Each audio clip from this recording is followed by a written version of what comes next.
Horizontal stripes had to be made 10.7% wider before viewers perceived them as the same width as vertical ones. Read that again.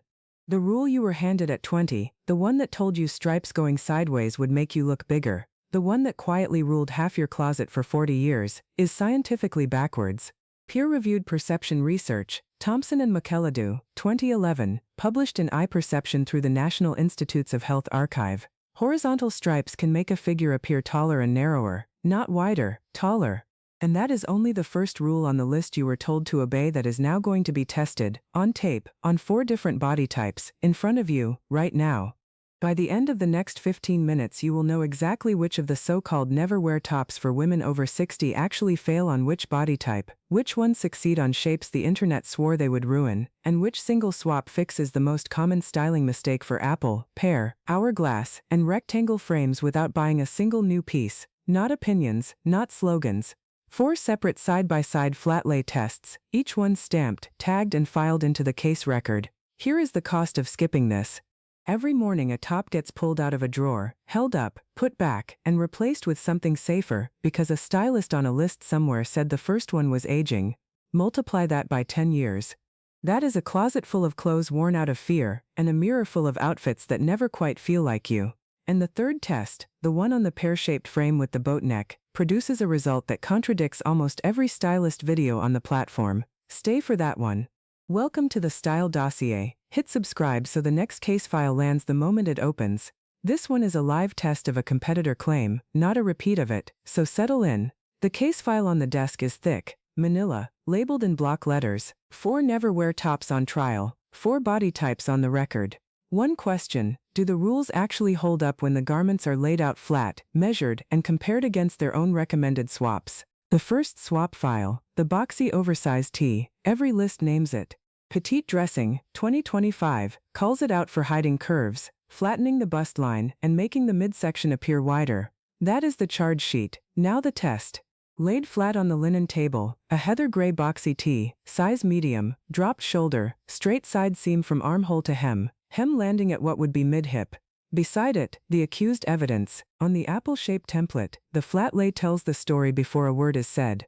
The straight side seam bypasses the natural waist entirely. There is no vertical line. The eye lands on the hem, which sits exactly at the widest circumference. Verdict on the apple frame, guilty as charged. On the rectangle template, something else.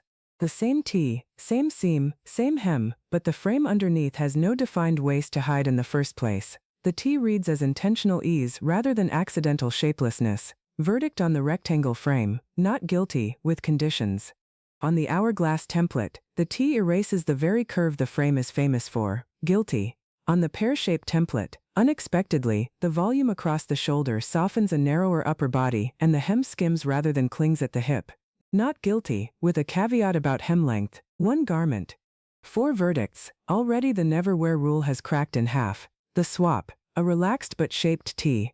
Same soft cotton, same easy feel, but with a gentle taper from underarm to hem, a shoulder seam that actually sits on the shoulder, and a hem that lands either above the hip crease or 2 full inches below it. Not at the widest point, never at the widest point.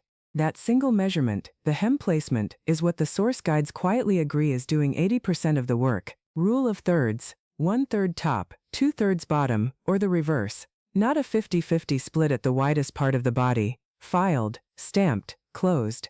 The second swap file, the high closed crew neck. The charge, per Style Beyond 60, is that a tight crew closes off the face, shortens the neckline, and makes features look heavier. The evidence on the table, a ribbed cream cotton crew, high cut, snug band, no give at the throat. The test on the hourglass template shows something worth pausing on. The neckline creates a hard horizontal bar exactly at the collarbone. The eye stops there. The bust line, the waist, the curve, all of it goes unread because the visual sentence ends at the throat. On the apple frame, same problem, worse consequence. With more fullness through the middle, the eye needs somewhere to travel vertically. The closed neckline blocks the exit. On the pear-shaped template, the crew neck actually works harder than the reputation suggests, because pear frames often want visual weight up top. On the rectangle template, it reads clean but flat, no dimension, no draw. The swap, not a plunging V, not a cleavage moment. A soft, gentle scoop, or a shallow V that opens up a 2 to 3 inch vertical window at the throat. That window does three things at once. It creates a downward diagonal or vertical line, it frames the face against skin rather than fabric, and it gives whatever necklace or scarf is in play a place to land. The source language is direct. Does the neckline open up rather than close off? If the answer is no, it goes back on the hanger. The third swap file, this is the one worth staying for. The boat neck on a pear-shaped frame. Every stylist book, every body shape guide, every over 60 video says the same thing.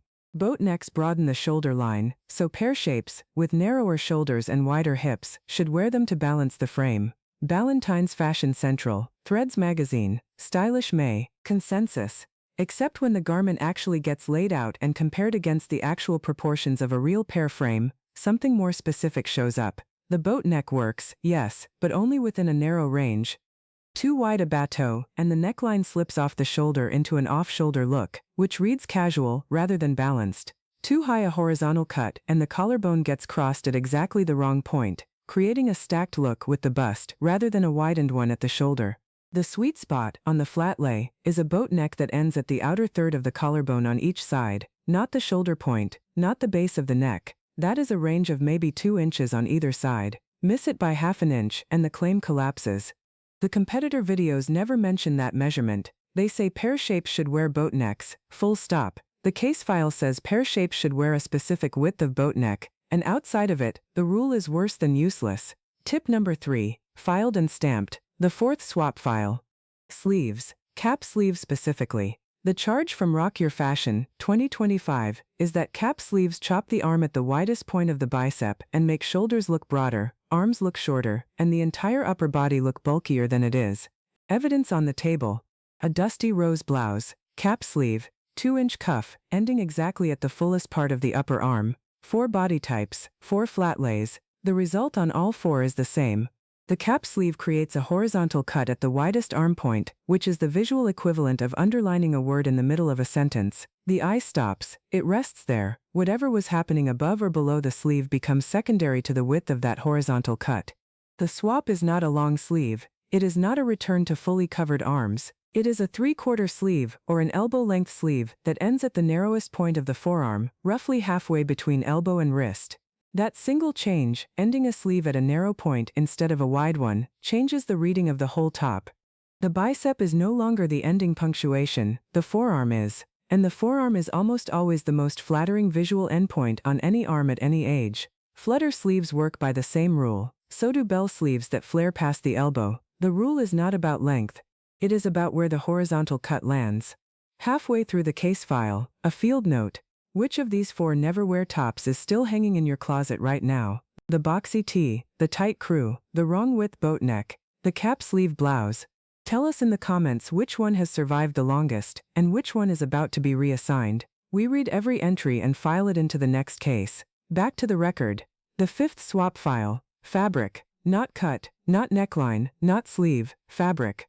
The claim across multiple sources is that a cheap, shiny, thin polyester blouse reads as cheap regardless of the shape underneath, and a better drape fabric elevates the exact same silhouette. This is not opinion.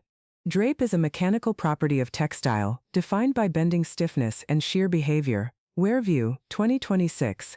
Silk, rayon, viscose, high drape. Fabric collapses into soft vertical folds under gravity. Taffeta, canvas, heavy denim, low drape. Fabric holds its own shape, creating volume the body did not ask for. The flat lay test. 2 identical scoop neck tops. Same pattern piece, same size, one in a thin shiny polyester, one in a mid-weight rayon jersey, held up, scrunched, released. The polyester rippled horizontally, held stiff ridges, and settled with awkward horizontal creases at the bust and waist. The rayon fell in clean vertical pleats and skimmed the flat lay surface without breaking form. That difference reads on every body type. Every one. A rectangle frame in the rayon looks longer. An apple frame in the rayon looks softer through the middle. An hourglass frame in the rayon shows curve without cling. A pear frame in the rayon flows past the hip instead of stopping at it. The scrunch test, on the record. Grab a handful of the top in one fist. Hold. Release. If it falls back into sharp vertical folds, buy it. If it holds a wrinkled bunch or ripples sideways, walk away. That test costs nothing, and it works in any store. The 6th swap file. Color at the neckline. Palette Hunt, 2026, on wardrobes for women over 60. The claim is that jet black directly against the face can drain contrast from mature skin, and flat washed-out beige can wash out the complexion entirely. The fix is not to abandon black. It is to move it below the waist and put a richer, deeper or softer tone up at the neckline. Charcoal instead of jet, true navy instead of jet, cognac, burgundy, teal, sapphire, soft rose, warm ivory, anything with depth or warmth stays in play. Anything flat and lifeless retreats to trouser or skirt duty. The test: same scoop neck rayon top, one in jet black, one in charcoal. On the flat lay, held against a neutral craft paper background, the charcoal has visible depth. The jet has a hard flat edge. Beside a swatch of gray or white hair, the charcoal harmonizes. The jet fights it. Filed. The 7th swap file. Hem placement, one more time, because it is the single most repeated mistake across every body type test on the record. Oversized tops that finish exactly at the widest point of the hip. The Yahoo Styling Guide, 2026, cites this as the #1 outfit mistake that adds a visual 10 pounds. The reason is proportion, not weight. When a horizontal line, the hem, lands at the widest horizontal measurement, the hip, the eye reads the entire lower silhouette as that width. Move the hem up 2 inches, or down 4, and the reading changes completely.